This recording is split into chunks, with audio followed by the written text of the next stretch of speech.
अस्सलाम वालेकुम। On news के साथ मैं हूं सबा कामरान। राजपूत कौमी अलायंस पाकिस्तान के चेयरमैन राव नदीम अहमद ने सचल थाने के सब इंस्पेक्टर राना आरिफ और उनकी टीम की बहादुराना कारकर्दगी पर एडिशनल आईजी कराची गुलाम नबी मेमन की जानिब से नगद इनाम और असनाद मिलने पर दिली मुबारकबाद पेश करते हुए दुआ की है कि अल्लाह पाक राजपूत कौम के बहादुर सपूत सब इंस्पेक्टर राना आरिफ को मज़ीद कामयाबियाँ, कामरानियाँ और तरक्की अता फरमाए।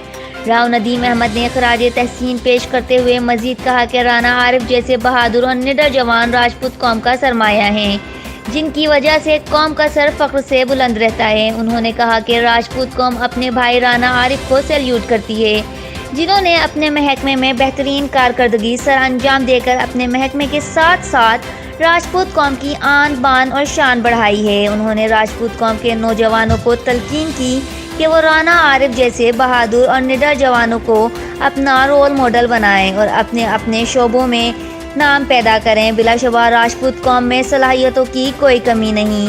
रिपोर्ट कर रहे हैं Rao Shakeel, on news Karachi. Like करें, कमेंट करें, शेयर करें और बेल आइकन को प्रेस करना मत भूलें। देखते रहिए ऑन न्यूज़।